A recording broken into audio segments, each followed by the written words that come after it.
They found him in the corner of the yard, his ribs pressed against the cold earth, rain washing the bruises from his coat. The world had forgotten him, but something inside refused to let him go. This story will break you and then rebuild you. You will see loyalty in its purest form, and love that cannot speak in words. Like, share, and tell us where in the world you are watching from today. The night had fallen like a heavy curtain, smothering the empty streets and abandoned yards in darkness. Water dripped from the rusted chain-link fence, plinking softly onto the muddy ground below. Somewhere far off, a loose shutter rattled, but here in this quiet corner nothing stirred except him. He was curled into himself, a German shepherd whose once proud frame now felt too large for the space he occupied.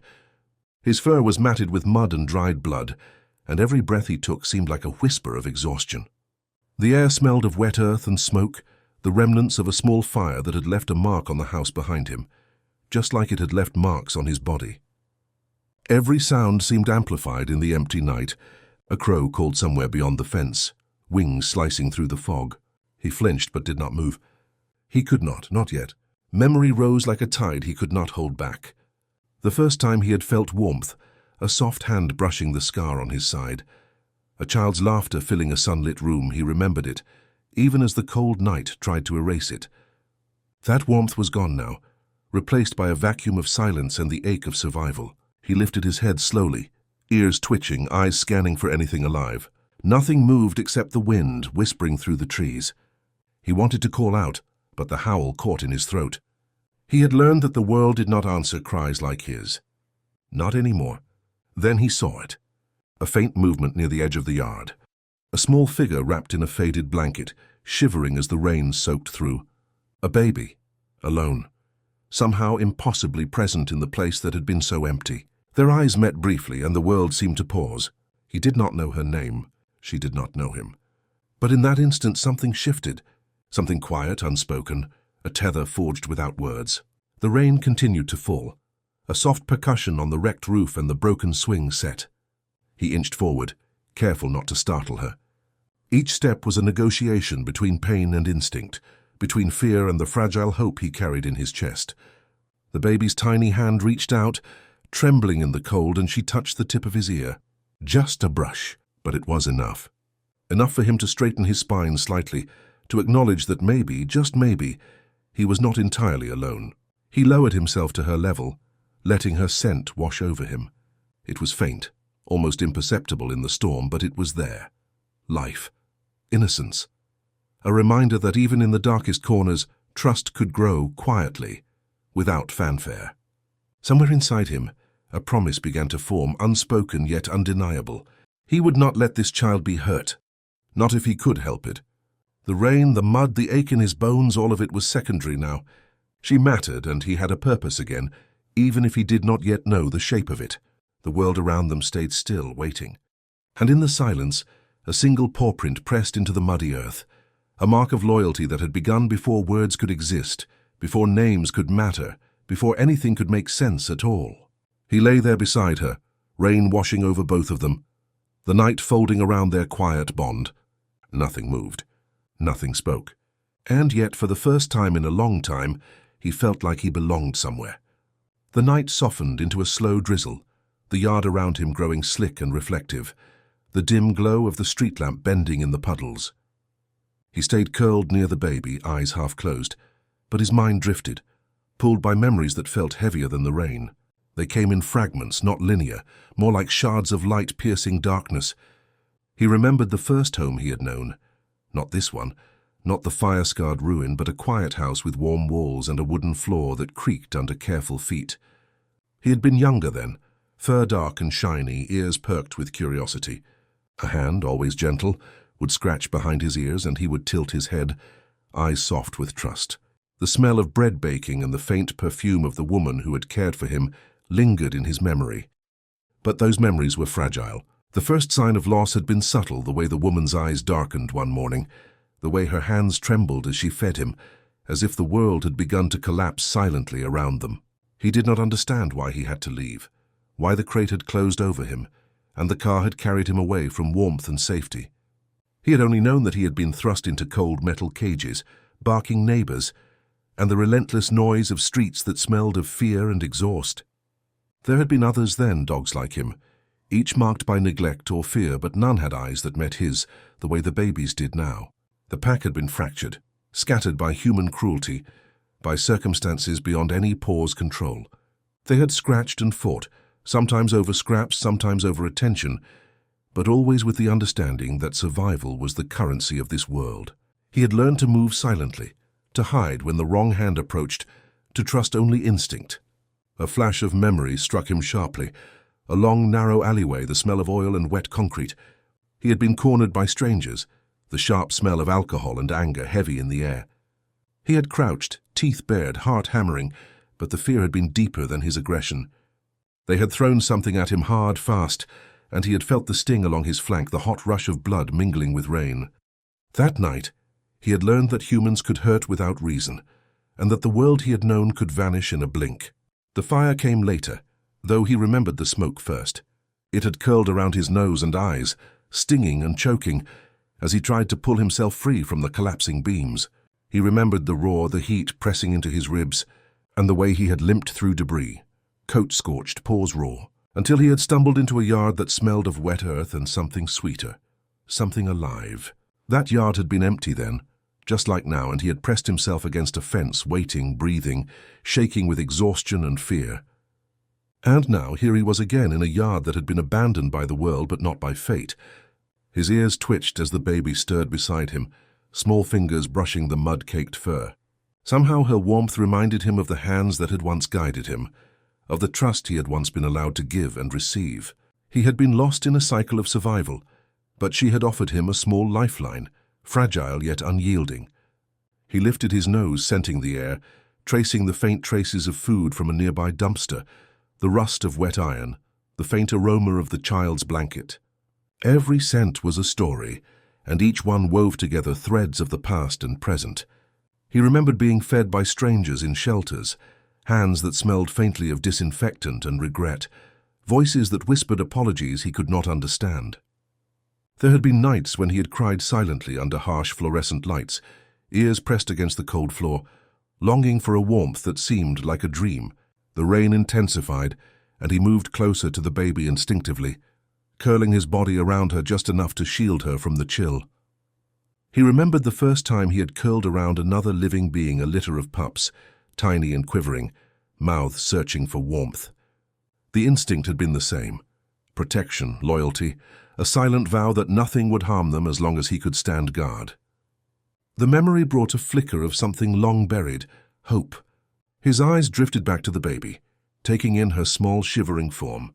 She had no words, no comprehension of the world's dangers, yet she understood instinctively. She had reached for him with a courage he had seen mirrored in only one other living thing, his first human companion, years ago, before the world had taught him to fear. That instinctive connection was like a bridge across time, pulling him back from the edges of despair. A soft sound, a wheeze, a murmur of breath made him glance toward the fence. Shadows of distant figures moved behind the slats, shapes of humans who did not yet know that a fragile bond had formed in the yard.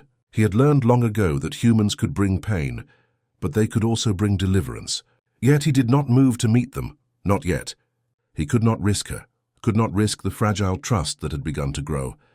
Memory continued to weave through him, relentless and sharp. He recalled a particular night months ago when hunger had driven him to scavenge in an abandoned lot. The smell of rotting vegetables and damp wood was strong, but so was the thrill of survival. He had found scraps, eaten quickly and then hidden in shadows as humans walked past, oblivious to his presence. He had learned to read the world in smells and sounds, to anticipate danger before it struck, to know which hands would bring kindness and which would bring harm. Through it all, there had been small acts of grace. A hand offering water through a gate, a discarded blanket that smelled faintly of home, the quiet patience of a stranger who allowed him to rest. These fleeting moments had kept him tethered to the belief that life could still offer something worth protecting, someone worth saving. Now, as he lay beside the baby, he felt the weight of that belief settle into his chest like a warm stone. The yard seemed to breathe around them. The rain softened into a gentle drizzle, the wind whispering through the trees, carrying with it the faint scent of flowers from a distant garden. He pressed himself closer, instinct guiding him to shield her from the cold, and for the first time in what felt like years, he allowed himself to imagine a future beyond survival. Somewhere deep in his memory, a name lingered, not his own, but the name of the child he had once known, the one who had shaped the beginnings of his loyalty and trust. He could not recall it clearly, but he remembered the feeling, a warmth that anchored him to life, a gentle hand that had once rested on his head and whispered comfort. That memory, though fractured, was enough. It had taught him that connection could survive absence, that love could endure scars. The night stretched on, heavy and patient, and he remained curled around the baby, guarding her in silence. Every sound, every scent, every small movement was catalogued in his mind, a testament to the lessons the streets had taught him: vigilance, patience, and the quiet courage to protect what mattered most. And though he did not yet know the full story of how they had found each other, he understood instinctively that this child was his responsibility now. She was the echo of a world he had lost, a fragile reminder that trust could be rebuilt, one small gesture at a time. He closed his eyes against the rain, listening to the baby's steady breathing, letting memory and instinct merge into a single vow. The streets had taken much from him, but in this quiet, forgotten yard, he had found a reason to stand guard once more. And that reason was enough. The rain had thinned to a quiet drizzle, each drop tracing a path down the edges of the broken fence, mingling with mud and fallen leaves. The yard was soaked, a mirror reflecting the dull glow of the distant streetlights. He stayed close to the baby, chest pressing lightly against the curve of her small body, ears twitching at every subtle noise. Somewhere deep in his ribs, memories whispered again, fracturing and shifting like shards of glass. He remembered the streets before the fire, nights spent alone, ears alert to every footstep, every clatter. The smell of smoke had been foreign then, but he had learned to read its warning. Fire had been one of many dangers, each more insidious than the last. Cars that didn't slow, humans who shouted and swung their fists, other dogs driven by hunger or fear. Every encounter had left marks on his body and his mind, a map of survival etched in scars and reflexes. There had been a night when he had curled beneath a street lamp, paws tucked under him, shivering not from cold alone but from the weight of loneliness. The lamp had cast a halo over his dark fur, and he had imagined warmth, imagined a hand that would stroke his head without threat. He had imagined the soft hum of a lullaby, the scent of milk, of blankets freshly washed. These imaginings were not comfort. They were reminders of absence, reminders of a life that had been stolen or lost. A sudden gust of wind rattled a broken shutter, and he flinched, head snapping toward the noise. The baby stirred slightly but did not cry. His gaze softened, his body curling tighter around her, instinct shielding her from the world as it had so often shielded him from harm. He remembered that instinct, the fierce, quiet loyalty that had saved him from worse, that had made him a protector before he had even understood what protection meant. Memory drew him back further, before the streets, before the fire. He recalled a small yard with grass soft under his paws, the sun spilling over a fence that had smelled of roses. He had been a pup then, clumsy, unsteady, but curious about the world. There had been laughter in the air, the voice of a child running toward him, small hands reaching out in invitation. He had bounded forward, ears flopping, heart full of joy he didn't yet understand. That joy had been fragile, brief, and when it ended, it left behind a hollow ache that followed him like a shadow. The streets had taught him fear, the fire had taught him vigilance, but the memory of that small child, the warmth of a hand against his fur, the soft, cooing voice had taught him loyalty. It was a lesson he had carried silently, buried beneath layers of survival instinct, under the weight of bruises and hunger. And now, as he lay beside another child, tiny and unknowing, that lesson resurfaced more vivid than ever. He could feel it in his chest, a steady, pulsing certainty he would protect her. He lifted his head slowly, nostrils flaring as he inhaled the damp night. There was something about the scent of this place, the wet earth, the faint tang of smoke from the burned house, the delicate sweetness of the baby's blanket that grounded him. He had learned to track, to read the language of smell and movement, and now that skill was tuned to her presence. Each breath, each subtle shift in weight, each tiny stir of hair against his fur told him what she needed, even when she did not speak. His memories shifted again, returning to the fire. He had stumbled out of that house with fur singed and paws cut, dragging his wounded body through smoke and rubble. He remembered the smell of charred wood, the sting in his eyes, and the overwhelming fear that had pressed down like a weight. Somewhere in that chaos, he had felt something shift, a sense of purpose, a decision made in the marrow of his bones. He would survive, not for himself alone, but because someone might still need him. There had been other humans then, hands that had reached for him, voices that whispered reassurance he barely trusted. One had offered water, another a bandage, and he had flinched at each touch, the memory of pain still too fresh. He had learned that trust was fragile, that kindness was rare, and that protection was the one thing that could anchor him in a world that often threatened to unravel entirely. He glanced at the baby again, eyes softening. She was curled beneath the blanket, eyes half-lidded, a small hand clutching the fabric. Her presence had begun to alter something deep within him, a shift that memory alone could not account for. The streets, the fire, the fear were all parts of a story that had brought him here, to this yard, to her. And in the quiet, he realized that survival was no longer enough. Protection, loyalty, and love had become entwined in ways he had not anticipated. A low rumble of thunder rolled across the distant hills, echoing like a drumbeat in the empty night. He stiffened, ears flicking toward the sound, muscles coiling instinctively. But he did not move away from her. Instead, he leaned closer, the warmth of his body pressing against her tiny frame, shielding her from the uncertainty that loomed beyond the fence. Memory had taught him vigilance. Instinct had taught him to act. Now experience and love guided him. He remembered the sound of rain on rooftops, the smell of wet wood, and the soft murmur of a human voice calling his name long ago, and for a moment he allowed himself to imagine that warmth again. It was fleeting, almost painful, but it reminded him that life could hold moments of safety, of connection. The baby stirred, small fingers brushing against his snout, and he felt a tether tighten between them. It was silent, unspoken, but undeniable. The night stretched on, hours folding into each other like pages in a book, each one filled with memories, instinct, and growing awareness. He recalled the countless nights spent shivering alone, the scraps of food that had become feasts, the fleeting kindnesses that had kept hope alive.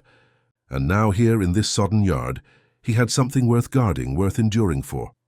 The baby's presence was a reminder that even in fractured lives, bonds could be forged anew. Every sound, every shadow, every shift in the wind spoke to him. He catalogued them silently, a guardian in a world that had tested him relentlessly. And though he could not yet name her, though he did not yet know the details of the life that had brought her here, he understood something essential. She was his responsibility now, and he would not falter. As the drizzle softened into a quiet mist, he lay with his head low, breathing synchronized with hers, letting memory and instinct merge into a singular, unshakable purpose. The past had carved him, but here, beside this small, fragile life, he began to feel the first hints of something more enduring: hope, trust, and the quiet beginnings of love. Morning did not come gently. It crept into the yard as though reluctant, filtering through heavy grey clouds that dimmed the edges of everything. The rain had stopped, leaving behind a silence that felt both raw and fragile, the kind of silence that clung to surfaces and echoed in spaces where life had been absent too long. The German shepherd stirred, shifting his weight carefully so as not to disturb the baby at his side. Her breath rose and fell in uneven little sighs, misting the air with faint warmth. He studied her face, eyes narrowing not in suspicion but in an ache he did not fully understand. She was impossibly small, wrapped in a damp blanket that held the faint scents of milk, talcum, and something else that spoke of home, though no home surrounded them now. The shepherd lowered his nose, breathing her in. It was instinct more than curiosity. For so long he had measured the world in smells: food, danger, fire, rain. But now there was this girl. The scent was fragile but persistent, like a candle flame refusing to be smothered. He leaned closer until the tip of his snout brushed the folds of the blanket, and the baby's hand, half curled in sleep, twitched toward him. The touch was fleeting, but it stilled him. He did not move. His ears flicked, but his body held steady, waiting, allowing. A memory rippled through him. A child's hand years ago, small and eager, pressing against his fur. That memory had always ended too soon, cut short by loss and absence. But here the echo returned, real and present, carried by this tiny hand that had not yet learned to fear. The baby stirred again, lids fluttering, eyes opening just enough to reveal dark, uncertain glimmers. She made no sound, not a cry, not a wail. Instead, her gaze caught on his, heavy with something wordless. He did not look away. In those seconds, the ruin around them seemed to fall away. No burned beams, no rusted fence, no scars pressed against his ribs. Only her and the silence between them. A faint gurgle escaped her throat, more breath than voice, and her hand stretched outward, fingers trembling against the air until they brushed the rough fur of his cheek. He closed his eyes at the contact, a low exhale leaving his chest. It was not the growl of warning he had carried for years on the streets, nor the sharp bark of fear. It was a surrender, soft and quiet, to a connection that asked for nothing except presence. The morning light deepened, painting the wet ground with dull silver. The shepherd shifted slightly, curling his body tighter to block the faint wind that slipped through the gaps in the fence. The baby's small body leaned into him instinctively, as though she had known all along that he would be there. Hours passed in this rhythm of silence, of shallow breaths and cautious movement. Birds began to stir in the trees beyond, their calls sharp against the muted air. A distant engine roared and then faded, leaving the world quiet again. The shepherd kept watch, his eyes scanning every angle of the yard, every shifting shadow. And yet, his focus always returned to her, the fragile weight beside him, the tiny anchor that had held him in place through the night. Memory flickered in him again, unbidden. He saw himself younger, standing alert at the edge of a field, ears pricked toward the sound of children playing. There had been a time when he was trusted to guard, when his strength was not a burden but a shield. He had stood between laughter and danger, between innocence and the dark corners of the world. That role had been taken from him, stripped by fire, hunger, and abandonment. But here, with this child, that role whispered back into being. The baby's eyes closed again, lids heavy, and she sank into sleep. He lowered his head near hers, so close that their breaths mingled in the cool air. The scent of her blanket reminded him of safety he had nearly forgotten. He did not dare to sleep fully, but his body loosened, tension melting away as he allowed himself to rest in fragments. When the sound came, it was small, almost nothing, a creak of wood from the burned house behind them. His eyes snapped open, ears tilting toward the noise. His muscles tightened, but he did not move away from her. He stayed rooted, ready, waiting. The sound passed, the silence returning, but he remained vigilant. She stirred faintly, as if sensing his alertness, her hand brushing his paw before slipping back into stillness. That small touch anchored him more firmly than anything else could. The day dragged itself forward, gray and heavy. Hunger began to gnaw at him, dull but insistent. His ribs ached where bruises pressed against bone, his paws stung from old cuts. Still, he did not move far. The thought of leaving her, even for a moment, pressed into him with unbearable weight. The world beyond the fence was dangerous, uncertain. Here he could at least watch her. Time seemed to dissolve. The baby opened her eyes again, this time more alert, though still silent. She looked at him with a quiet intensity, her small fingers tracing the blanket until they reached his fur. She did not grip, did not pull, just touched softly, as if recognizing him. He allowed it, lowering his head to meet her. Their foreheads almost brushed, and in that fragile space something unspoken passed between them. The world might not have cared for him. The world might not have planned for her. But in this ruined yard, their paths had converged, not by accident but by some quiet necessity. The light shifted toward evening, dimming once more. The shepherd stood at last, stretching his legs stiffly, shaking water and mud from his coat. The baby watched him, her gaze steady, her tiny hands reaching again as if unwilling to lose his nearness. He stepped carefully, circling to the other side of her, and then lowered himself again. His body formed a wall, his warmth returning to her side. In his chest something stirred. Not the restless hunger of survival, not the sharp edge of fear, but a sense of belonging he had not felt in years. She had no words, no promises. And yet, in the way she reached for him, in the way she leaned against him without hesitation, she had given him a place. The night returned slowly, shadows stretching long across the broken yard.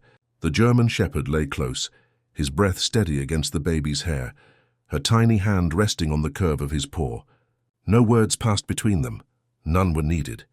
In silence, they began to weave the first threads of trust, a fragile fabric strong enough to hold them through the coming dark. The night pressed in heavy, its silence broken only by the drip of water sliding from the warped gutters above.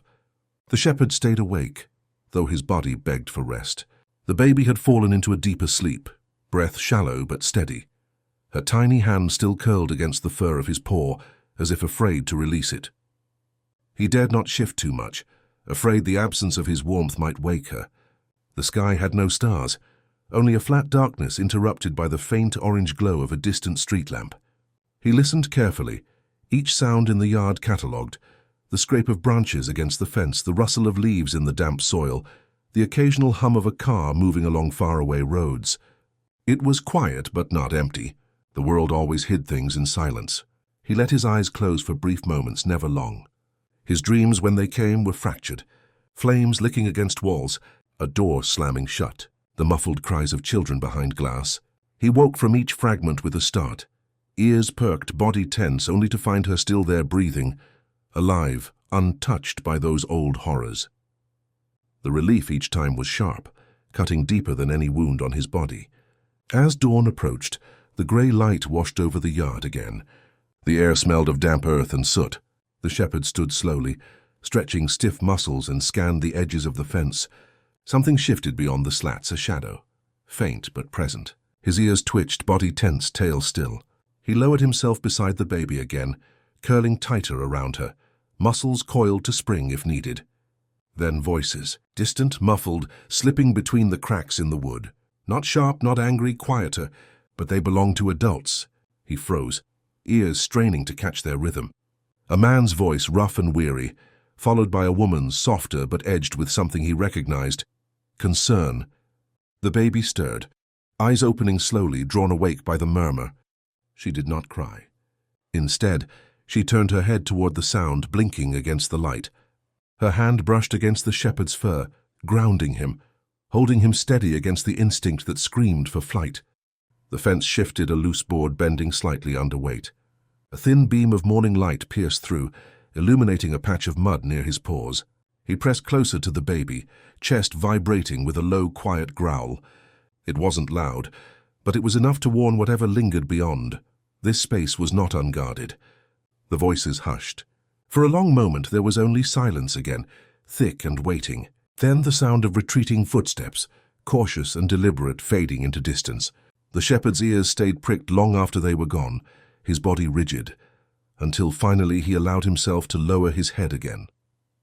The baby did not release him. She clutched his fur tighter, eyes heavy with drowsiness, as if she had understood more than she could express.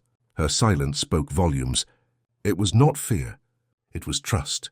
He remembered suddenly another time, another pair of eyes watching him. A boy, no older than this child would be in a few short years, staring at him from across a kitchen floor. That gaze had been filled with something he could not name then but knew now. Reliance. The boy had held his hand out, fingers trembling with innocence, and he had pressed his muzzle against them, promising silently that he would always guard him. That boy had vanished, like so many fragments of his life, but the memory remained carved deep. Now this baby had taken that place, unknowingly, silently. The shepherd did not fight the weight of it. He embraced it. The day crawled forward, carrying with it sounds of distant movement.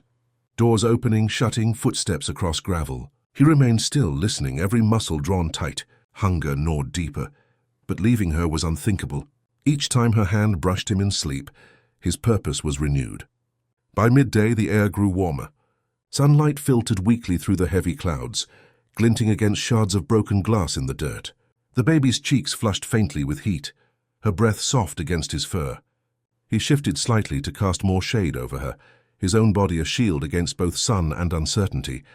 It was then he realized something. He was not just guarding her. She was guarding him too. Without words, without knowledge, she had given him a tether strong enough to keep him from drifting back into the void of survival. Every time her fingers touched him, every time her eyes sought his face, she pulled him further from the edges of despair. The faintest cry broke from her lips, then not loud but raw, a sound of need. His body jolted, ears pricked, panic stirring. He lowered his nose to her face, nuzzling gently, pressing close. She quieted instantly, her small hand gripping his ear as if that alone was enough to comfort her. His chest rose and fell sharply, relief flooding through him in silence. Beyond the yard, movement stirred again. A door opened somewhere close, hinges shrieking. He pressed himself lower, shielding her, his eyes fixed on the fence. A shadow moved again, taller this time, deliberate. Then through a gap in the slats, a pair of eyes appeared. Human eyes, a woman wide with disbelief scanning the scene. Her breath caught audibly, and the shepherd's body tensed, a growl rumbling low in his chest. The woman did not push forward. She only watched, frozen in the moment, her gaze flicking from the dog to the baby curled in the dirt, cradled against fur. She whispered something too soft for him to understand, but the tone carried both shock and awe. The baby stirred, eyes opening, and for the first time made a small broken sound, neither cry nor laugh, but something in between. Her hand tightened on his fur, and she looked toward the figure in the fence as though sensing her presence. The shepherd's growl deepened, but the woman stepped back, shadow retreating. Silence swallowed the space again, leaving only the sound of the baby's shallow breaths. He lowered his head once more, brushing against her hair, reaffirming his vow. She clung to him still, her small body pressing closer. The woman had seen. The world beyond the fence had glimpsed them. What that meant he could not yet know. But instinct told him this bond, silent and fragile, would not remain hidden much longer. As the light waned into evening, the shepherd lay motionless, his body wrapped around the child. Her hand rested still on his fur, her breathing steady, her trust unshaken. Beyond the fence, the world watched in silence, and though uncertainty loomed here in this yard, the bond had begun to speak louder than words ever could. The yard was quieter after the woman's eyes vanished from the gap in the fence, but the shepherd's body did not loosen. His muscles hummed with tension, his breath shallow and deliberate. He lay with his head pressed close to the baby's hair, nose filled with the scent of milk, earth, and faint smoke. Her chest rose and fell against him with the unbroken rhythm of trust. Trust that was what unsettled him most. He did not deserve it. Not anymore. Yet she clung to him with no hesitation, no doubt.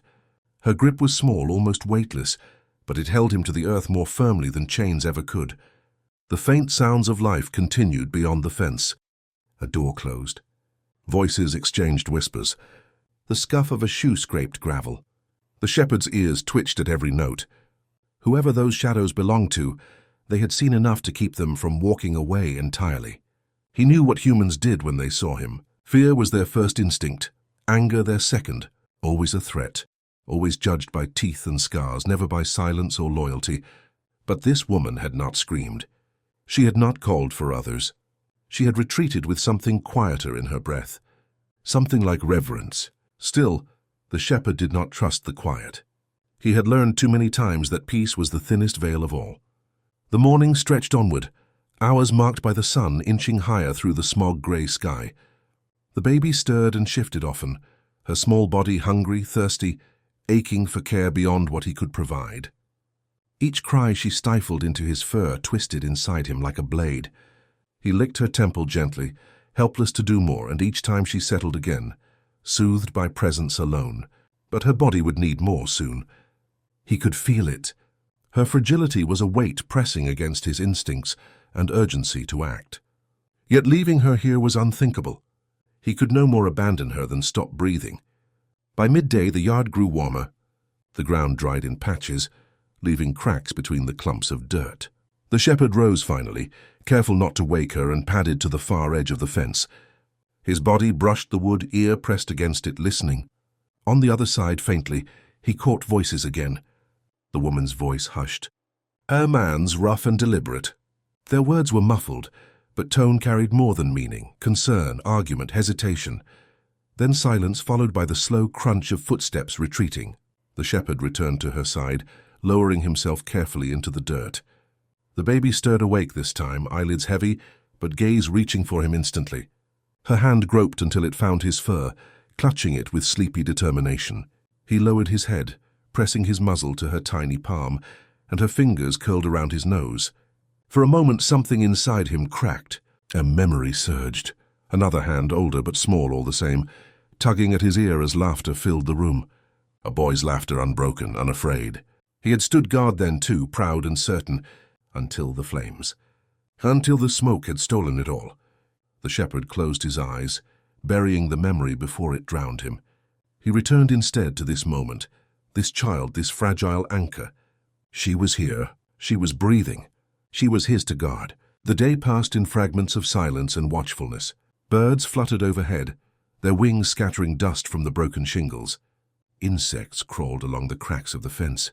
Once a cat slinked across the top rail, pausing to peer down with suspicious eyes. The shepherd's growl was enough to send it leaping away, but the shadows did not leave, he knew. He felt them beyond the fence, watching, waiting.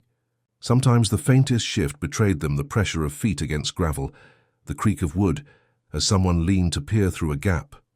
They did not intrude. They only observed. The baby's needs grew clearer as evening approached. Her cries were sharper now, no longer subdued whispers of hunger, but full-throated wails that pierced even her own exhaustion. The shepherd nuzzled her, pressed his head beneath her hand, offered every comfort his body could provide, but it was not enough. He knew it. His chest trembled with the helplessness of it. Beyond the fence, a whisper again. The woman's voice, urgent this time, rising against the man's deeper tone. The shepherd tensed, ears pricked, growl low. He placed his body tighter around the baby, shielding her as footsteps drew nearer. The fence shifted once more. Light pierced through a loosened board, then widened slightly as fingers curled around the wood, pulling. A sliver widened into a gap. The shepherd surged to his feet instantly, hackles rising, body coiled in front of the baby. His growl filled the yard, deep and guttural, vibrating the air itself. The gap froze half open. Through it the woman's eyes appeared again, not afraid.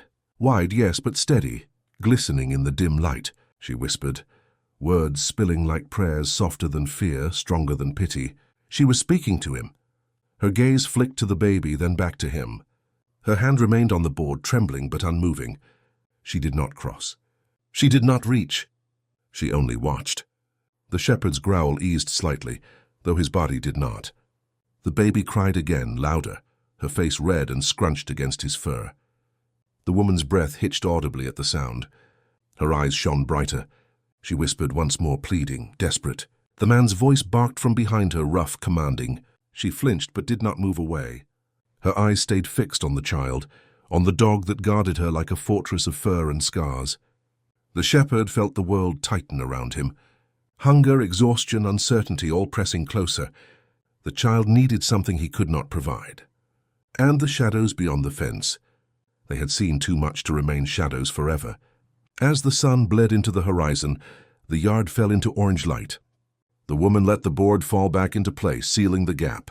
The sound of footsteps retreated once more, leaving silence behind. The shepherd lowered himself again, curling around the baby. She had exhausted herself, crying, and now whimpered faintly, drifting into a shallow, uneasy sleep. He pressed his muzzle into her hair, his breath steady against her.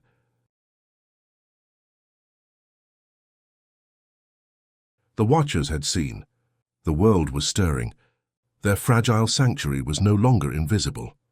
Yet in that moment, pressed against the child, the shepherd felt his vow deepen into something unshakable. Whatever came through that fence, whatever shadows gathered, he would not yield. The baby stirred against his chest, fragile but alive. Her hand clutched his fur as though even in dreams she refused to let go. And so he remained, silent guardian against a world just beginning to take notice, waiting for the moment when the watchers would no longer simply watch. The night fell heavy and slow, draping the broken yard in a velvet darkness that smothered all edges. The moon barely pierced the smog, a pale smear above jagged rooftops. In that darkness the shepherd lay awake, every muscle taut though exhaustion gnawed at his bones. The baby slept soundly against him, her body small but warm, her breath steady. Yet he felt the pressure, not from within the yard but beyond. The watchers had not left. Their silence was a weight, pressing in from every angle. He could sense them in the way the air shifted, in the faintest cracks of gravel under cautious steps, in the way no night creature dared cross into the space they surrounded. The shepherd had lived too long not to recognize the stillness of an ambush. Every sound carved the night sharper, a gutter dripping, a shutter rattling in the wind, the scuttle of rats across tin. But beneath those sounds, he caught the measured breath of humans just beyond the fence line. They lingered there, closer than before. The woman's scent clung faintly to the wood, but now the man's weight pressed heavier. More than once he caught the echo of another. 3, perhaps 4. The shepherd adjusted his body, curling tighter around the baby. She murmured in her sleep, her tiny hand clutching at his fur as though her dreams sensed his unease. Hours passed like centuries. When the first light of dawn spilled across the yard, the shepherd rose. His paws sank into the cool dirt, his frame a hulking shadow against the faint glow. He paced the perimeter, ears pricked, nose sweeping every current of air. The watchers had retreated with the night, but not far. Their absence was shallow, temporary. The baby stirred, waking with a sharp cry that pierced the silence. Hunger. He nosed her gently, licking the dampness from her cheeks, but she cried harder this time, her voice raw with need. His chest clenched with helplessness. The fence rattled.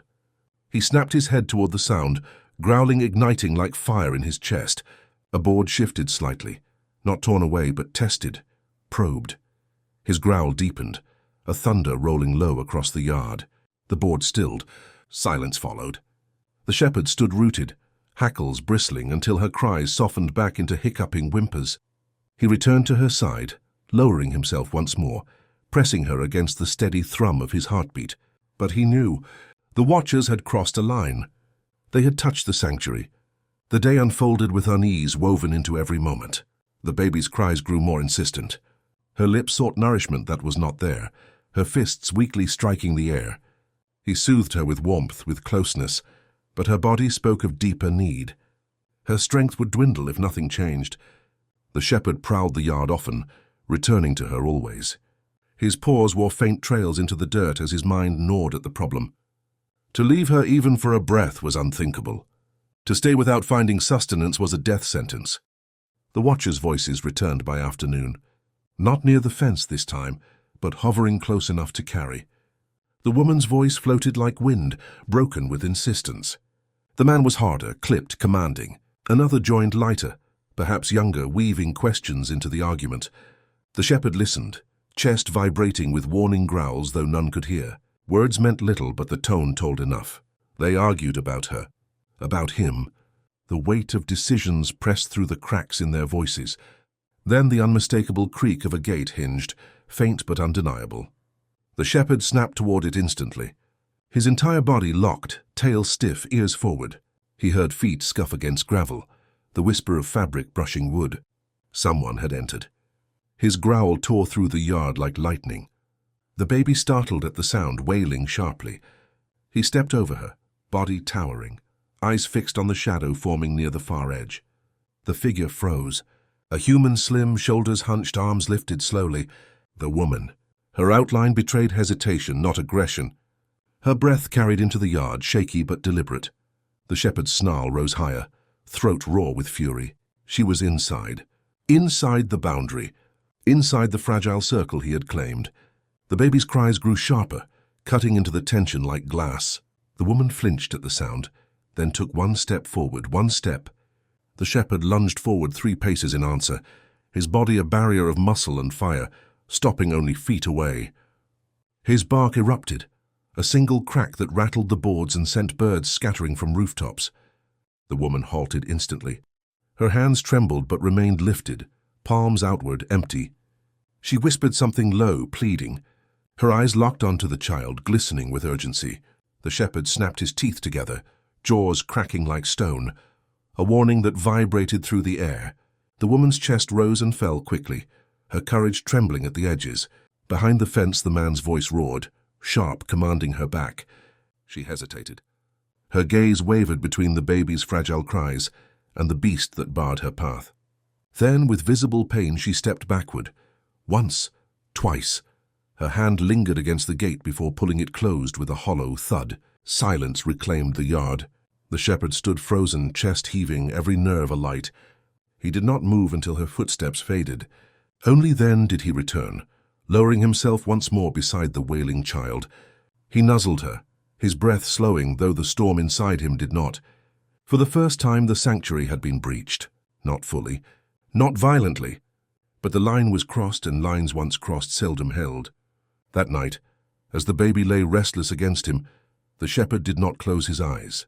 The watchers were no longer shadows. They were hands on the fence, feet at the gate. They were voices wrapped around the child's cries. He did not know if they meant harm or salvation. To him there was no difference. Any hand that reached for her was a threat until proven otherwise.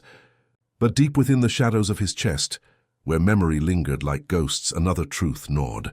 She could not survive on his protection alone, and the world beyond the fence was waiting. The baby's fist clung to his fur as though she too knew the battle lines had shifted. The shepherd curled tighter around her, his vow silent but absolute. They would not take her. Not yet. Not ever, not while he breathed. The second breach did not come with noise or shouting. It came with silence, an absence too sharp, too deliberate, too unnatural. The shepherd felt it before the baby stirred. He had not slept, not truly. But sometime in the brittle hours before dawn, his body had sagged with weariness. The baby shifted, pressing her face deeper into his fur, and the sudden stillness of the yard dragged him back into full wakefulness. No rat scurried across the tin. No wind teased the broken shutters. The night hummed with nothing at all. The watchers were back. His ears twitched, catching the faint scrape of leather against wood, the measured exhale of someone steadying their nerves. The scent followed, sharp and undeniable. Not one this time, too. The man and the woman together. The shepherd rose, slow and silent, so the baby would not wake. His paws pressed into the dirt without sound as he padded toward the far edge of the fence. He stood still as stone, the great silhouette of him a shadow within shadows. His growl did not rise, not yet. He listened. The voices came faint, murmurs pressed through the cracks in the wood. The woman's voice first, hushed, pained. The man's second, clipped, restrained, but heavy with intent. Together they pressed words back and forth like weapons, though the shepherd could not break them into meaning. Then the unmistakable scrape of metal against wood. The gate. The shepherd's growl ignited instantly, low and rolling, as though the earth itself spoke. It rumbled across the yard, carrying warnings into every corner. The scraping still, silence followed, thick and suffocating, then a retreating step, gravel shifting under a boot. The man's voice rose, harsh, commanding, but the gate remained closed. For now. The shepherd returned to the child. She whimpered faintly, caught between sleep and hunger. He curled around her, lowering his head close so she could hear the steady rhythm of his heart. Yet his gaze did not soften. It burned toward the gate, toward the place where the world pressed hardest. By morning, the watchers had vanished again, leaving only tension in their wake. The baby cried harder that day, her voice hoarse from need. The shepherd licked her cheeks, soothed her with warmth, but the gnawing emptiness in her small body grew heavier with each hour.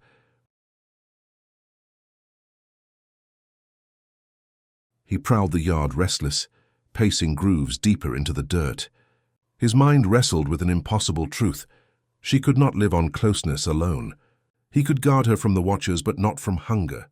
And yet to leave her was unthinkable. The sun climbed, then dipped again, pulling shadows long across the yard. When darkness came, so too did the watchers closer this time. Their scents pooled thick around the fence, their breaths audible even over the baby's cries, more than before. Not just two, now three, maybe four. Their voices overlapped, a hushed storm of sound. Their arguments sharpened with desperation.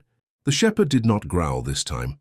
He lay silent in the center of the yard, the baby pressed to his chest, his eyes glowing faint against the dark. He listened. He measured, he waited. The voices surged and fell, never fully breaking into clarity, but tone carried enough. The woman's voice wavered between pleading and resolve. The man's grew iron-hard, unyielding. Another voice, lighter, quicker, darted between theirs, urging action.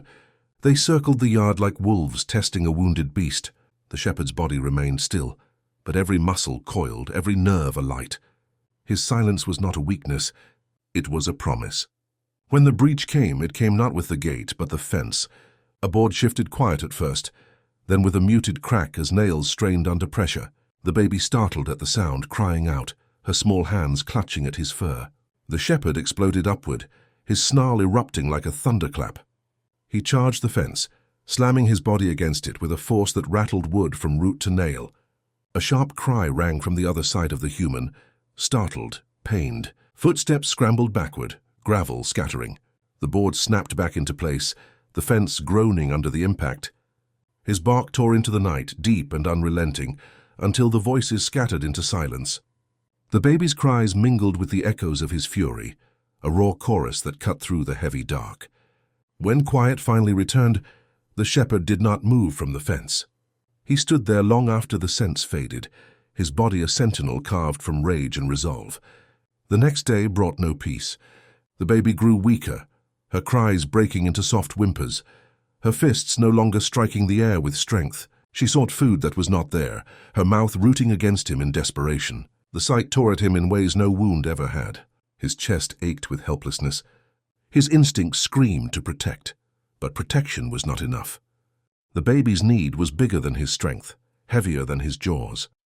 The watchers returned before dusk. Their voices trembled now, edged with urgency that bordered on panic. The woman's cries carried clearly through the boards, raw with desperation. The man's barked commands cracked against hers, but even he could not mask the fracture in his tone. The shepherd prowled the yard, every hair bristling, every step deliberate. He pressed his body between the child and the fence, his gaze locked on the shifting shadows beyond. The voices pressed closer, louder. The man roared once more, but the woman's sobs rose against it, cutting through. Another voice, the younger one, snapped sharp, decisive. Then footsteps against gravel, fast, deliberate. The shepherd lunged toward the sound, his roar shaking the boards. The footsteps halted abruptly, skidding back. The man's voice lashed out, furious, followed by the woman's desperate pleas. Silence followed, long, heavy. Then the sound of retreat, slow and reluctant. The shepherd stood frozen until the last echo faded. Only then did he return to the child, lowering himself once more. Her small body trembled against his, her breath shallow, her strength waning. And in that moment the shepherd knew the watchers would come again. Not with hesitation, not with retreat, but with a decision. They had tested the boundaries, pressed against the edges and sought cracks in his resolve. The next time they would not come to argue. They would come to take. As the baby's weak hand clung to his fur, the shepherd pressed his head against her small frame. His vow burned fiercer than ever. If the world wanted her, it would have to go through him. And the world would bleed for every step it took. The baby's breaths had grown shallow, thin like threads that could snap in the stillness. The shepherd had not closed his eyes for more than a blink, every part of him tuned to her fragile rhythm. Each sound she made, each movement of her tiny chest marked a tally against time itself. The watchers would not wait much longer. He knew this as clearly as he knew the beat of his own heart. Hunger was not a patient enemy, and desperation sharpened human will faster than any blade. That evening the sky wore a bruised shade of violet. The last light of the sun clung to the yard with weak fingers, and the fence cast shadows long and thin, like the bars of a cage. The shepherd paced along those shadows, his body restless, his instincts louder than thought. The scents arrived before the voices. Human musk, sweat mixed with resolve, carried on the air. They were not just visiting this time. Their smell was thick, unshaken, rooted in intent. The baby whimpered softly, stirring against his fur, and the sound cut through him sharper than any cry. He curled tighter around her, his massive body a wall against the encroaching dark, and raised his head toward the fence. The first voice broke the silence, clear, firm, unyielding. The man. His tone carried command, but it cracked faintly at the edges, a sign of strain. The shepherd could not make out the words, but the cadence told him enough. This was not a plea nor an argument. It was a declaration. The woman's voice rose next, urgent, almost frantic, woven with sorrow. It crashed against the man's words like waves against rock. Then came the third voice, younger, sharper, clipped with impatience. It sliced through the others, refusing to be drowned. Three, always three. Tonight they pressed closer, the cadence of their steps heavy, purposeful. The shepherd's growl uncoiled low, crawling from his chest into the ground itself. It vibrated through the dirt, through the boards of the fence, until silence cut the voices short. But silence did not retreat. A sudden impact rattled the gate. Not the hesitant scrape of before, but a firm testing blow. The wood groaned under pressure. The baby startled awake, a frail cry spilling into the night. The shepherd barked, the sound detonating like thunder, deep and rolling, meant for battlefields. He threw his body against the gate, the iron hinges shrieking under the force. A curse rang out from the other side, harsh and stung with frustration. The man barked back, not at him, but at the others. The woman's reply followed, high, trembling, but firm. The younger voice lashed sharp in return. They were arguing, not about whether to come in, but about how. The shepherd circled back to the baby, nudging her with his nose, soothing her, trembling with his warmth. She quieted, though her tiny fists still shook. He lay beside her, yet his eyes never left the gate. Hours dragged by with no further breach. The voices faded, but the scent did not. They lingered, camped just beyond the boundary, close enough that the shepherd's nose twitched with every gust of wind. They were not leaving. For the first time, dread stirred in him like a slow fire. These humans were not scavengers passing through, nor strays seeking chance. They were tethered to her, bound by some invisible chain as unbreakable as his vow, and chains pulled hardest when the need grew dire. The baby slept poorly that night, roused often by hunger that could not be sated. Each time the shepherd soothed her, licking her forehead, rocking her gently against his chest. But her cries grew weaker, her tiny body too tired to demand what she needed most. When dawn finally came, the world outside the fence was not quiet. Voices already churned in the air, the clatter of tools striking against wood.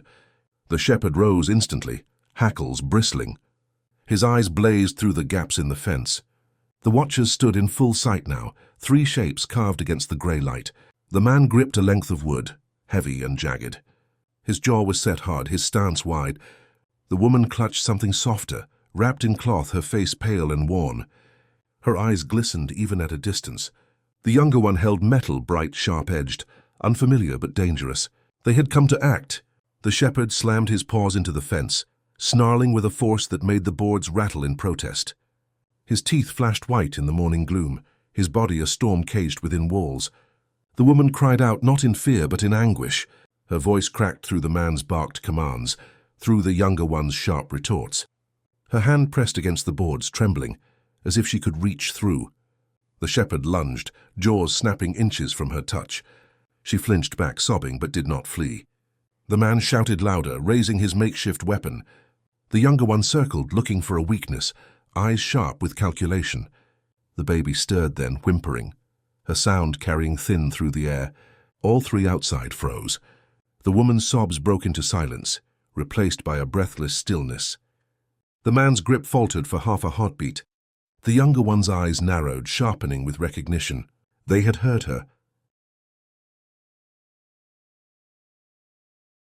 The shepherd's heart pounded, torn between 2 primal urges, attack and shield. His instincts roared for blood, but the fragile body against his chest pulled him back, anchoring his rage with the weight of her need. He backed away from the fence, slow, deliberate, curling around the baby once more. His growl did not fade, but it lowered, steady, a warning that he was still there. Always there. Outside, the voices clashed again. The women broke into pleading cries, the men into furious commands, the younger ones into sharp insistence. Their words cracked like kindling, sparking against one another, but their decision had already been made. They would not leave without her. The shepherd licked the baby's cheek, his chest rumbling with a vow older than words. She cooed faintly, her sound fragile yet alive, and in that moment he knew. The yard was no longer a sanctuary. It was a battleground. The watchers had drawn their line, and soon they would cross it. As the first light of dawn split the sky, the shepherd raised his head high, his silhouette vast against the rising sun. His growl echoed low, steady, carrying not just warning but promise. Whatever storm was coming, he would meet it fang first, claw deep until the world itself broke against him. The shepherd did not sleep that night. His eyes stayed open, glowing faintly in the dark, every muscle tight as a drawn bowstring. The baby's warmth pressed against his chest, her faint breath puffing in rhythm with the sound of her tiny heart. Each beat was fragile, fleeting, and yet it drove him forward, demanding he remain awake, alert, ready. The scent of the watchers clung to the air, even as the hours dragged into dawn. They hadn't gone. They wouldn't go. That knowledge settled over him like a storm cloud, thick, suffocating, unrelenting. Every gust of wind carried their smell. Every snap of twig or crunch of dirt beyond the fence made his ears twitch, his lips curl, his body ready to launch. When the first light of the morning crept across the yard, the shepherd saw them again. They were not hidden this time, not cloaked in shadows or caution. They stood in full sight, bold, unflinching, 3 against 1. The man bore the same jagged piece of wood, gripped tight in his hands. His posture was that of someone prepared for pain, jaw locked, chest squared, each step measured. The younger one clutched the sharp metal object, its edge catching the new light. In the woman's arms, Something wrapped in cloth pressed against her chest was not a weapon, but it glowed with a kind of weight all the same.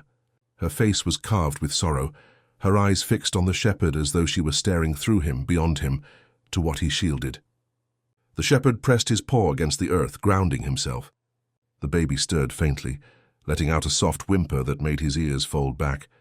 That single sound carried through the morning air like a thread pulled taut. The three outside stilled instantly, their voices silenced before they could form. The man was the first to break it.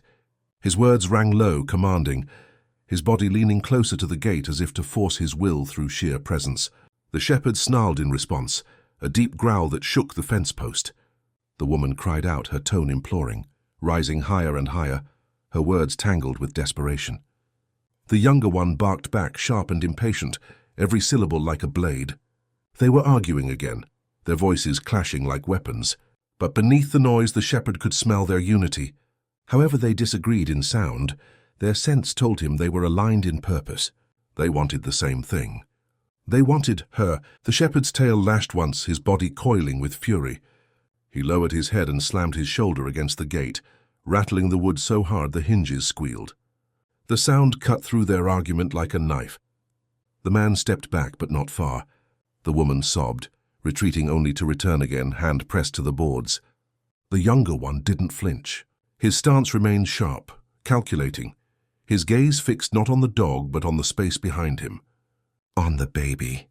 The shepherd knew the moment their eyes locked onto her sound, her presence. The air grew taut, the space between fence and yard alive with a single truth. The line between waiting and acting had thinned to nothing. The day stretched long, tense, unbearable. The watchers did not leave. They lingered in shifting positions outside the fence, sometimes pacing, sometimes crouching, sometimes whispering in quick, heated bursts of speech. But they were always there. The shepherd did not move far from the baby. He circled, pacing, but always returned to curl his body against hers. Each time she whimpered, he pressed his nose to her cheek, soothing her with warmth and quiet rumbling. She calmed in fits, but hunger gnawed at her relentlessly.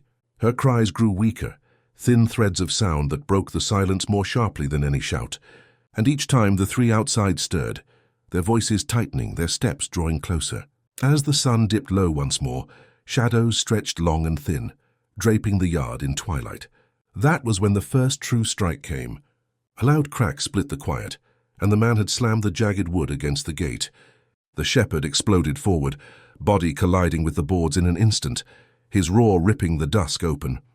His teeth snapped against the gap, jaws closing inches from the intruder's hand. The man cursed, stumbling back, his voice sharp with both fear and fury.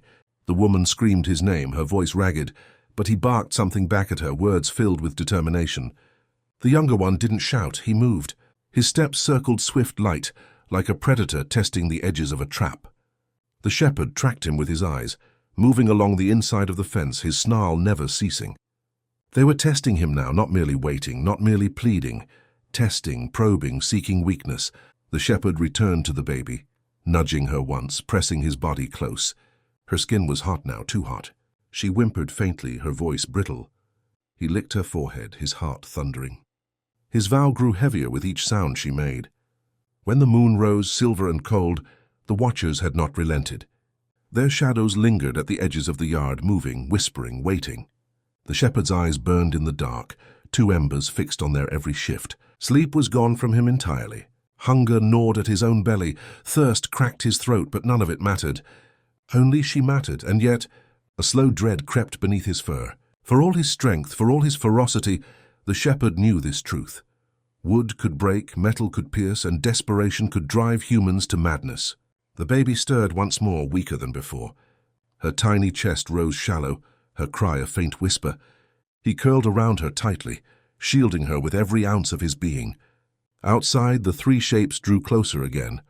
The man's shadow loomed tall. The woman's form trembled, the younger one's movements precise, unyielding. Their voices rose again, sharper, louder, breaking against one another in a storm of intent. Then silence fell, sudden and terrible. They had reached an agreement. The shepherd's ears twitched. His eyes narrowed, his body lowered into a crouch, muscles taut, every fiber braced. The line would break soon. He could feel it in the air, smell it in their resolve, hear it in the silence. The baby whimpered, and his growl rumbled in answer, not for her but for them. Not a warning. A promise. The shepherd stood motionless, the tension in his body pulled so tightly it hummed like a bowstring. His breath came slowly, steady, but his heart thundered in a violent rhythm. He did not blink. He did not falter.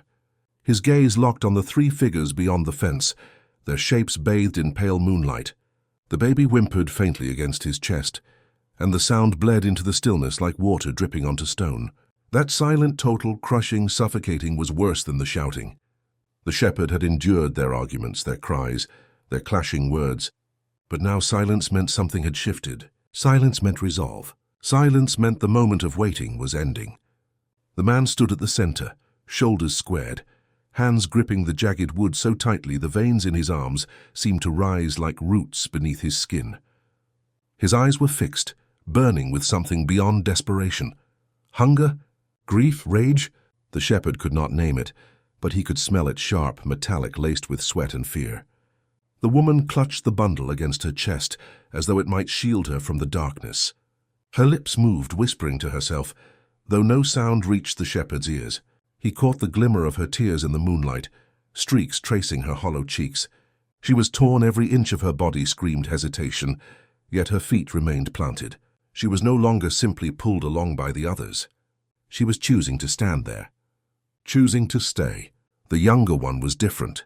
He moved with a kind of stillness, a predator's patience. His hand flexed around the sharp piece of metal, and though he did not lift it, the shepherd could see how ready he was. His eyes did not dart, did not flicker. They stared direct, piercing, unrelenting, straight at the space where the baby lay hidden in the shepherd's arms. The shepherd's lip curled back, teeth bared in a silent snarl. His body lowered, ready to launch forward with a fury that would tear through flesh and bone. He pressed himself harder against the baby, the weight of her fragile warmth, the anchor holding him against the storm pressing in from all sides. For long moments no one moved, no one spoke. The only sounds were the baby's fragile breaths and the faint rustle of the wind tugging at the grass. Then, as though struck by the same thought, the three figures shifted forward. Just one step, no more. But it was enough. The shepherd erupted with sound. His roar shattered the quiet, deep and guttural, shaking the boards of the fence. He hurled his body forward, slamming against the wood so hard the posts groaned and the hinges rattled loose dust. His teeth snapped against the gap, his voice ripping through the still night like thunder. The woman recoiled with a cry, stumbling back, her arms tightening around the bundle she carried. The man did not retreat. He leaned closer, his face twisted in grim determination. The younger one didn't flinch at all, if anything. He seemed to step into the sound, his body braced, his jaw set. They would not leave. The shepherd knew it with certainty now. Whatever bound them to this place, whatever drove them toward what he protected, it had burned away their fear. They would come again, and again, until the line between them shattered. The hours bled slowly into one another. Moonlight slid across the yard. Shadows shifted, but no one moved far. The shepherd circled within, his pacing tight, controlled. Each time the baby stirred, he soothed her with warmth, licking her damp cheeks, nuzzling her tiny hands. Her breaths had grown shallower, her whimpers weaker. A new kind of panic dug into him, not from the watchers outside, but from the fragile life he cradled. She was fading. He knew it. He could smell it. And the three outside knew it too. Every time she cried, their bodies twitched, as though pulled by invisible strings. The man leaned forward, his jaw clenched tighter. The woman's hands shook against the bundle she carried. The younger one's eyes sharpened, narrowing like a blade honing itself against stone. The shepherd pressed his face into the baby's chest, breathing in her faint warmth, grounding himself in the vow he had made. Nothing, not hunger, not thirst, not exhaustion, not even death would tear her from him. As the night waned and the horizon began to pale, the shepherd caught the first shift in their stance. The man lowered his jagged wood, setting it against his shoulder. His lips moved slowly, deliberately. His voice carried low across the yard. Not a shout, but a steady stream of words. He was speaking not to the woman or the younger one, but to him. To the shepherd. The dog's ears flicked, his eyes narrowing. He did not understand the words, but he understood the tone. The man's voice was coaxing, firm, commanding, carrying something almost like plea but coated with demand. It was not anger, not now. It was something deeper, a terrible blend of sorrow and insistence. The shepherd's growl deepened, a low vibration rolling through the earth. He pressed himself tighter around the baby, refusing, denying, rejecting the pull of that sound. The woman joined then, her voice rising softly, tremulous, heavy with desperation. Her body leaned forward, her hands reaching through the gap in the boards as though she might touch what she sought. She wept openly now, her words tumbling, broken, spilling into the yard like waves. The younger one did not speak. His silence was louder than their voices, his stare sharper, unrelenting. Where they tried to coax, he remained still, a figure carved from stone, eyes never leaving the shepherd's arms. The shepherd turned his head away from them, pressing his nose to the baby's cheek, choosing her over their voices. But his heart beat faster. His muscles quivered with strain. He could feel the inevitability pressing closer with each moment. The day stretched on, brittle and unbearable. The sun rose high, its light harsh, burning down onto the yard. Heat shimmered against the boards, and the shepherd panted heavily, his tongue dry, his chest heaving. Yet he did not abandon his post. He stood over the baby like a sentinel carved of flesh and bone, his shadow cast across her fragile body. The three outside had grown restless. The man paced, dragging the jagged wood against the dirt, leaving scars across the earth. The woman sank to her knees at times, her arms wrapped around herself, her face buried in her cloth bundle, rocking as though to calm some unseen ache. The younger one remained taut, unmoving, a coil of waiting violence. Each passing hour was a tightening rope fraying at its edges. By dusk, the shepherd knew what was coming. He saw it in their stance, smelled it in their sweat, felt it in the way the air thickened with resolve. The man no longer paced. He stood firm, wood gripped in both hands. The woman rose, tears streaking her face, but her chin lifted, hardened by something fierce beneath the grief. The younger one stepped closer to the gate, his fingers flexing around the shard of metal, his body alive with readiness. The shepherd lowered himself to the ground, curling protectively around the baby. His chest rose and fell in heavy breaths, but his eyes blazed. His growl rumbled like a storm gathering strength, his claws digging trenches into the dirt. The line between waiting and acting was gone. This was no longer a standoff. It was the eve of the breach. The air thickened as night descended once more, folding shadows across the yard like a shroud. The shepherd remained still, his body pressed protectively around the baby, though his limbs trembled with the weight of endless hours spent locked in vigilance.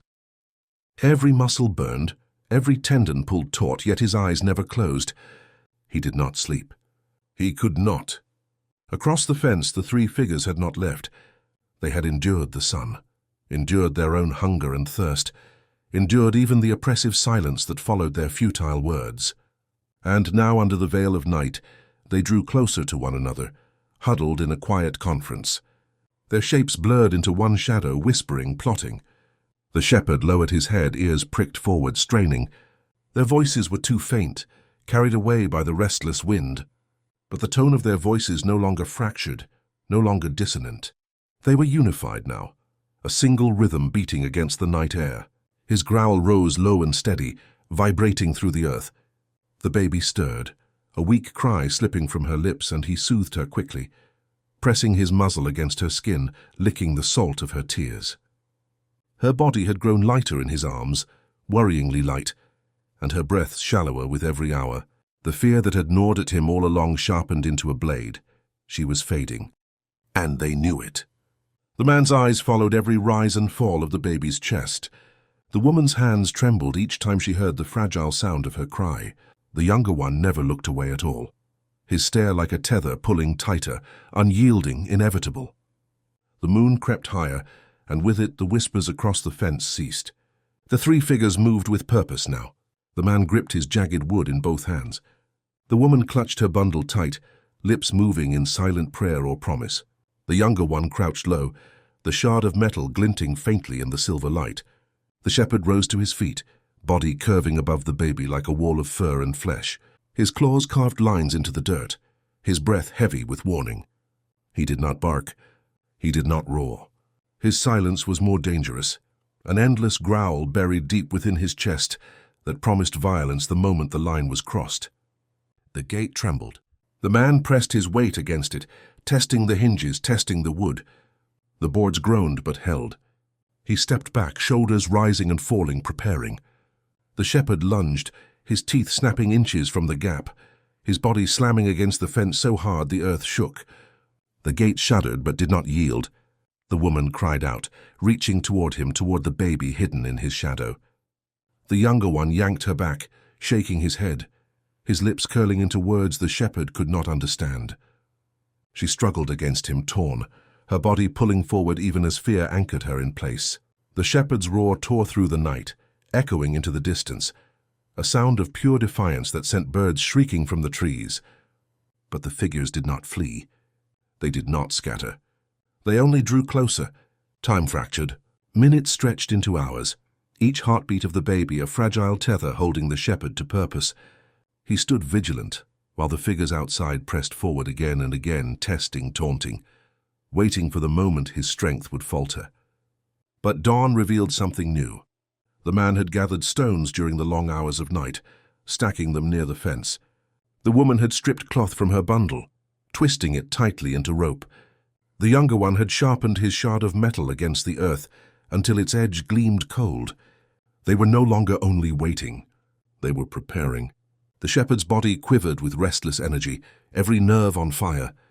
He circled the baby, his nose brushing her skin, breathing her scent deep into his lungs as if storing it, memorizing it, in case he shook the thought away.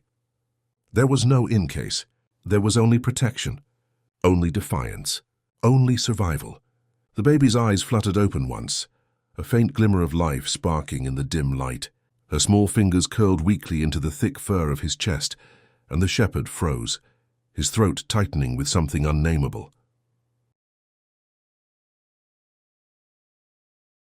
She was still here, still clinging, still his guard, and still theirs to covet. By midday, the heat bore down heavily again, wrapping the yard in suffocating weight. Sweat streaked the faces of the three outside, but their resolve only hardened. They no longer moved with hesitation. Each gesture was deliberate. Each look was calculated. The shepherd's instinct screamed the breach was not only coming, it was imminent. The man lifted a stone, weighing it in his hand. He looked at the fence, at the narrow gap where the shepherd's muzzle thrust through, and then he looked back at the woman. She shook her head, tears streaming, clutching her bundle tighter. But he did not lower the stone. The younger one stepped forward, eyes blazing, lips pressed into a thin line. He raised the shard of metal, pointing it toward the gate like a spear. His body leaned forward, every line in him an arrow aimed straight at the heart of the yard. The shepherd bristled, fur rising in sharp ridges down his back. His growl deepened, a rumbling thunder that shook through his chest, through the earth beneath his paws. He spread himself over the baby, shielding her with his body, daring them to try. The baby whimpered faintly, a sound so small yet sharp enough to cut through the rising chaos. All three figures froze, their heads turning in unison, their eyes locked on the source of that fragile cry. The man's grip on the stone tightened. The woman's breath hitched into a sob. The younger one stepped closer, his voice breaking the silence for the first time in hours, low, sharp, commanding.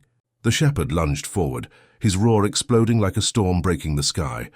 His body slammed the gate so violently the boards cracked, splinters bursting outward. Dust rose in clouds, filling the air, choking the space between them. The man staggered back, the stone tumbling from his grasp. The woman screamed. The younger one did not retreat. He advanced, slow and steady, his eyes never leaving the shepherd's.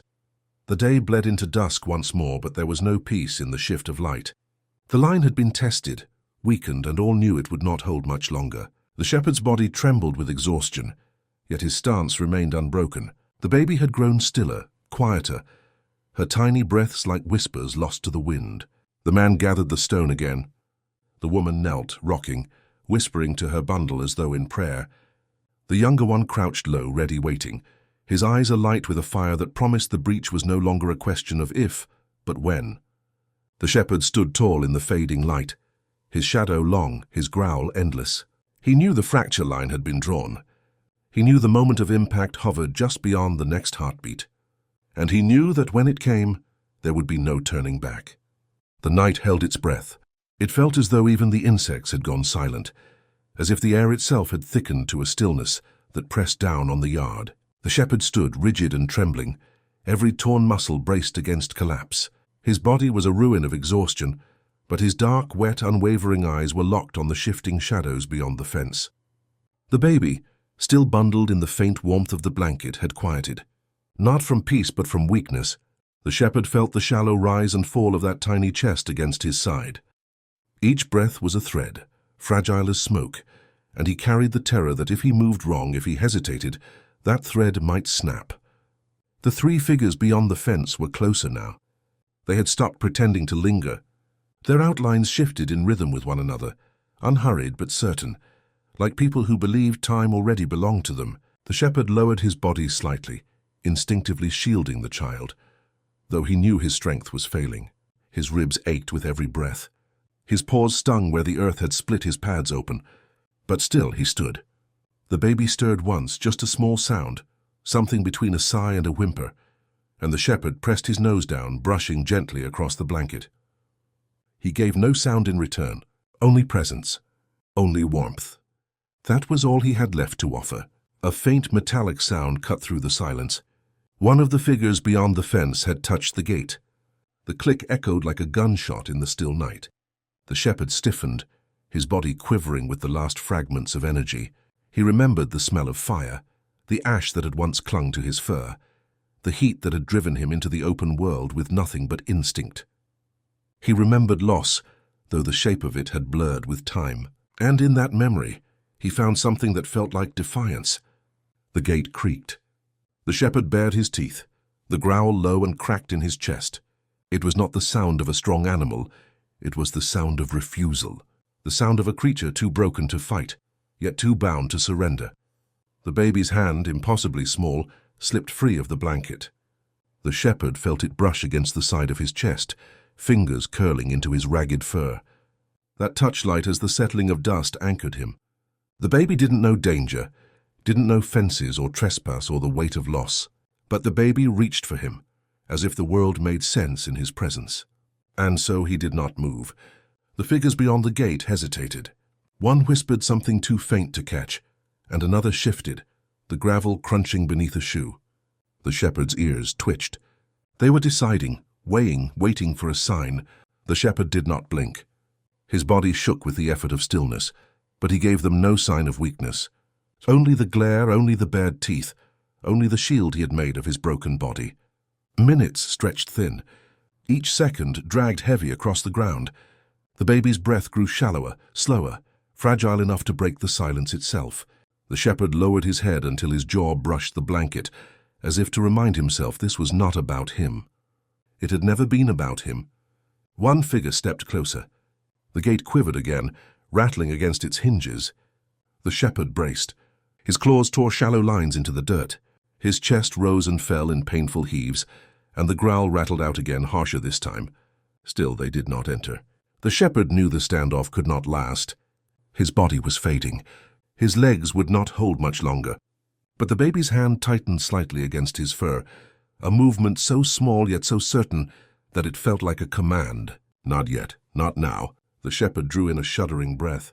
His body screamed to collapse, but he stayed. He let the silence stretch again, let the waiting carry the weight. The figures shifted restlessly, their whispers growing sharper, as though doubt had begun to slip between them. The shepherd's heart hammered. Each beat sent fire through his ribs, but it also sent strength just enough to hold. He thought of what had already been lost, of houses fallen silent, of doors that never opened again, of voices that had vanished into smoke. He thought of how easily absence consumed everything. Not this time, not the child. The gate rattled once more, then stilled. The figures held their place, caught between certainty and hesitation, as if something unseen pressed back at them. Perhaps it was the shepherd's eyes. Perhaps it was the stillness itself. The night grew colder. The baby's breath, faint and shallow, fogged the blanket for the briefest moment before vanishing. The shepherd lowered himself, curling slightly, positioning his body more fully around the child. His growl had quieted, now not gone, but softer, like the hum of something eternal. The figures waited. The shepherd waited. Time itself seemed to lean forward on the edge of breaking, and that was where the night held them caught in the fragile, unbearable pause before the line was finally crossed. The gate groaned. Its hinges carried the weight of years, rust flaking like scabs. each movement a scream against the night. The figures had arrived. I had thought until now that maybe, just maybe, they would stay beyond the fence, that their silence meant hesitation, that the boundary was enough. But boundaries, I was learning, rarely held against desperation. The shepherd rose from the baby's side with a gravity that seemed ancient. His frame was still wounded, one leg stiff, his ribs etched sharp beneath the fur, but nothing of his pain showed now. His breath was low, steady. He placed himself between the crib and the yard's dark mouth, as if his very body could form a wall stronger than steel. I didn't speak. I couldn't. The air had gone thin. My own pulse was the only sound I could hear within me, like water dripping endlessly in some unseen cavern. The baby stirred, a soft, questioning sigh, as if the child could feel the tremor beneath the earth, the subtle change in the shepherd's body, the coiled waiting. The gate shuddered again, and then opened. They stepped through, slow, deliberate, like men crossing into sacred ground they had no right to touch. Their outlines broke the night into jagged pieces. Coats frayed, boots dragging, shoulders hunched beneath burdens I couldn't see, but could almost feel shadows heavy with hunger, or grief, or anger that had no direction except outward. The shepherd lowered his head. His hackles rose like bristling storm grass. A rumble began low in his chest, not a snarl, not yet just the warning sound of earth shifting, of thunder far away. I found myself pressing closer to the crib, though I knew instinctively that I was not the shield here. The shepherd was. He had been since the first moment I saw him bleeding in that yard.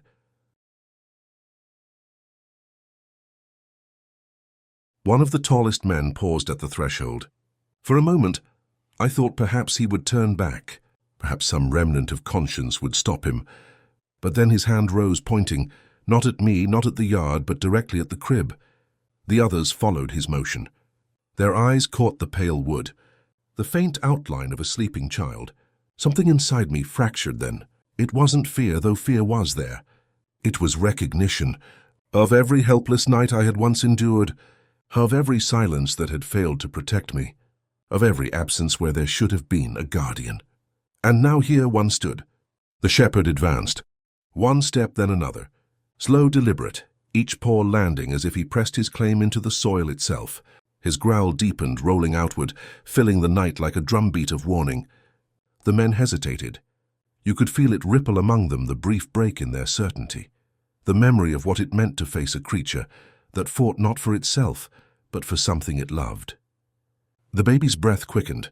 I leaned over the crib, touching the small blanket, grounding myself in the steady rise and fall of that tiny chest. A life too fragile to know the weight of danger, pressing in from every side. One of the men muttered something low and harsh, words blurred by distance and wind. Another shifted, his boots scraping the gravel. Their indecision wavered like a flame in storm air. The shepherd barked, then sharp, singular, the sound of a boundary drawn. His body lunged forward a half step, teeth flashing in the gloom, eyes burning with something that was not just animal instinct, but memory. Defiance, the long arc of loyalty that no cruelty had managed to extinguish. The sound echoed. The men flinched. For a moment, just a moment, I thought it might be enough, that the sheer presence of his will would send them back into the dark they came from. But then the tall one moved again, slower this time, his hand lowering, not in retreat but in decision. He stepped further into the yard. His eyes didn't leave the child. The shepherd surged forward at another pace, the distance between them closing. His body shook not with fear, but with the unbearable strength of holding back the strike he longed to unleash. My hands gripped the crib's edge until my knuckles ached. The baby's hand, impossibly small, reached up in sleep, fingers curling into the air, catching nothing but still holding on, as if to an invisible promise. And then it happened. The shepherd no longer waited. He leapt. The sound tore through the night claws against dirt, a snarl that split the silence into shards. His body collided with the first intruder before the others could move. Their struggle, chaotic, sudden, filled the yard with violence that belonged to survival, not malice. I couldn't see every detail. I couldn't breathe. The only clarity was the crib behind me, the weight of the child's breath, and the knowledge that the shepherd was no longer just defending. He was choosing for me, for the child, for himself. The men shouted. The struggle grew. The gate swung wider, as if inviting more darkness in. I pressed my forehead against the crib's wood. My whisper was barely sound. Please. I didn't know if I meant it for God or for the shepherd, or for the part of myself that still believed endings could turn toward mercy. The night raged on, but through it I felt the steady pull of something unbreakable. The bond that had grown not through words, not through promises, but through silence, through scars, through the shared breath of survival. And even as the yard shook with conflict, even as the air tore with sound, I knew the shepherd would not let them pass. Not while he still drew breath. The crib, the child, the fragile hope they carried, they were his now. His guard. His to keep, his to bleed for. The fight had begun. But so had the redemption. And the night had finally broken open. The night had erupted into a storm of movement and sound. The shepherd was no longer a shadow lying in the yard, wounded and forgotten. He was fury given shape, his body a blur of muscle and will as he drove himself against the intruders. His growls shattered the stillness like thunder, each one pulling something primal from the marrow of the earth itself. The men stumbled back under his force. One cried out as teeth sank into fabric, the rip of cloth followed by a curse that carried raw panic. Gravel scattered under boots, their formation breaking apart. The shepherd pressed forward, relentless, not retreating even when blows landed against him. But I could see it, every strike, every kick, every cruel attempt to subdue him. His body absorbed them with a terrible grace, but his frame was not unscarred, not invincible. His leg faltered once, just a flicker, a tremor that spoke of wounds too deep to ignore. Still he rose again. Still he held the line. The baby stirred in the crib, a whimper slipping free, fragile and almost lost in the chaos. My hand pressed gently over the blanket, as if I could shield the child from the noise, from the weight of violence just feet away. The gate swung wider. 2 more figures slipped through. I felt my chest tighten, air dragging rough into my lungs. For every man the shepherd struck, another seemed to appear. It was not just a fight, it was a tide. And yet, he did not yield. His eyes glowed in the dark like embers refusing to die. Every motion was not just a defense, it was a declaration. The crib behind him, the child within, the frail sanctuary carved out of a broken place, these were his claim. His pack, his reason. One of the men, the tall one again, the one who had pointed toward the crib, shouted above the clash. His voice cut through, guttural and commanding. The others shifted, their chaos narrowing into something sharper, their focus dragging once more toward the fragile shape behind me. No. The word tore from my throat before I knew it. My hands gripped the crib, my voice shaking but clear enough to carry. It was not loud compared to theirs, compared to the shepherd's snarls, but it was enough. Enough to remind them that I was there, that I was not just a bystander. The tall man's eyes snapped to mine. For a heartbeat, I felt them pierce through me, heavy with intent. A shiver climbed my spine, but I did not look away. The shepherd lunged again, striking the man nearest to him with such force that both crashed into the ground. Dust rose, curling in the moonlight, the shapes writhing within it like phantoms locked in struggle. I wanted to run, to lift the child and flee into the night, but I knew I would never make it. The gate was open, the yard flooded, the world outside thick with danger. The only sanctuary was the ground we stood on, fragile though it was. The baby cried out then louder, a thin wail that cut through everything. It pierced the chaos, turning every head for the briefest second. The shepherd heard it too. His head snapped back, ears pricking, the sound carving through his fury. His growl deepened, resonant, protective in a way that went beyond instinct. He rose higher, blood at his side, but his frame unbroken, his will unbent. He placed himself closer to the crib now, closer to me, and when the next figure moved forward, he did not wait, he struck. The fight turned brutal. The shepherd's body collided with theirs, his teeth snapping, his claws carving through the dark. Shouts, curses, the sickening thud of impact it blurred together. Time slowing until all I saw was motion and the weight of his defiance. But each clash left marks. His body shook. His breathing grew harsher, ragged. Blood darkened his fur, thick and wet, and still he did not yield. The tall man advanced again, stepping past the chaos as if it belonged to others, his eyes never leaving the crib. He carried no weapon, but his intent was sharper than any blade. His boots crunched closer, measured, certain. The shepherd staggered once, his paw slipping on the gravel, and my heart lurched. He rose again, but slower this time. Pain etched his frame, his every motion heavier. I whispered his name, not the one others had given him. but the one I had carried silently since the first night I saw him bleed. It was not a command. It was not a plea. It was a promise breathed into the night, meant only for him. He heard. His ears twitched, his head turned slightly, just enough to catch my eyes. In that glance I saw no defeat, only fire. Only the unspoken vow that he would not allow what stood behind him to be touched. He turned back. His body lowered, every muscle drawn taut, the last reserves of his strength summoned. The growl that followed was low, guttural, the sound of something ancient rising from within him. The men shifted uneasily. Even the tall one paused. For the first time, hesitation cracked his certainty. The shepherd moved. His body launched forward in a final surge, a strike not of desperation but of choice. The impact knocked the tall man back, their bodies colliding with a force that sent both staggering. A cry rang out, followed by the crunch of weight hitting earth, for a heartbeat silence. And then the men broke.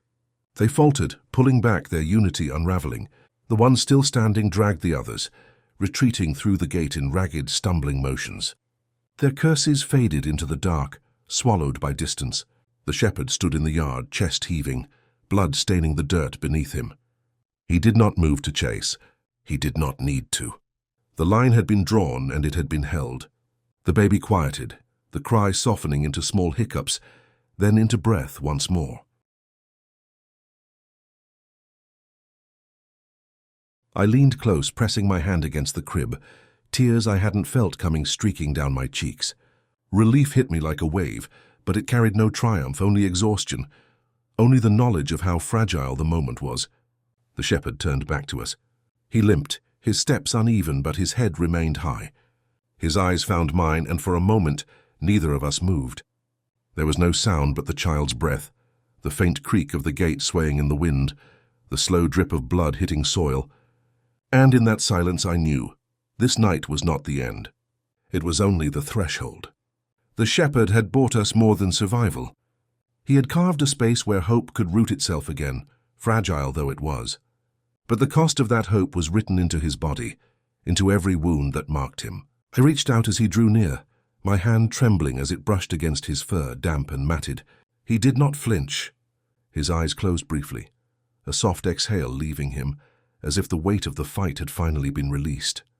I whispered again, not a word of command, not even his name this time, but a promise. "You're not alone anymore." The shepherd leaned into my hand, just enough for me to feel his weight, just enough to remind me that, though the night had not yet ended, neither had he. The darkness around us was not gone. The gate still hung open, and the world beyond still waited. But here, within the yard, a new boundary had been drawn, and this time we would guard it together. The room was darker than usual that evening. The curtains shifted gently in the wind, carrying in the faint smell of rain that had begun to fall outside.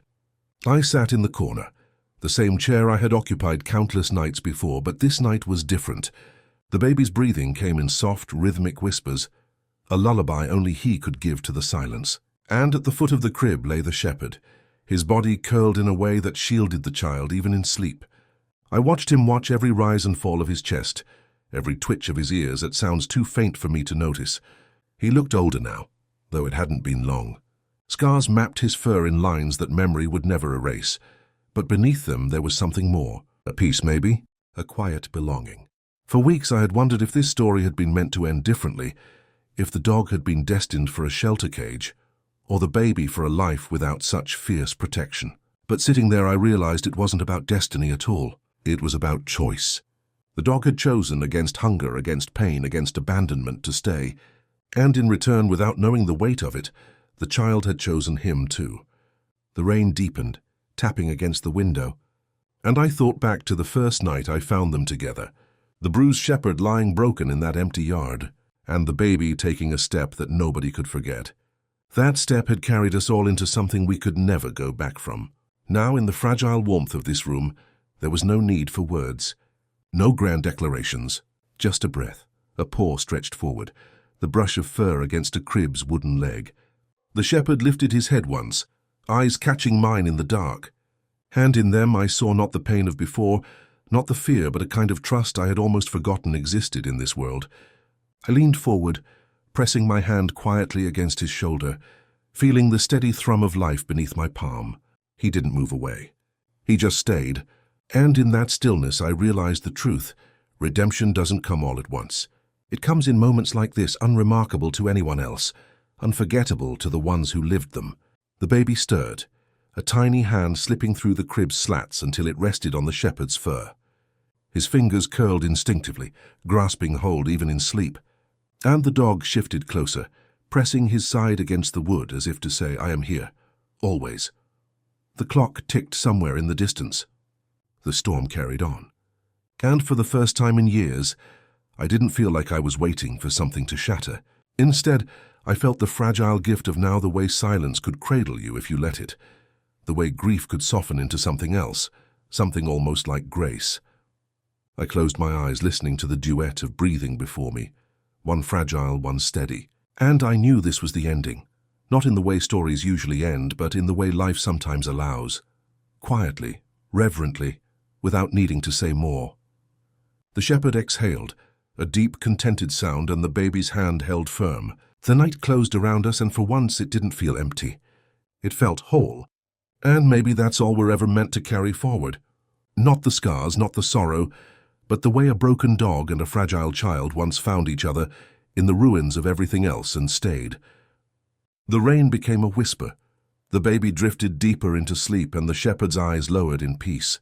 My hand never left his fur, and when I finally stood to turn off the lamp, the last light in the room lingered for just a moment longer, framing them together, the child and the dog, before fading gently into the dark. This story will not be forgotten.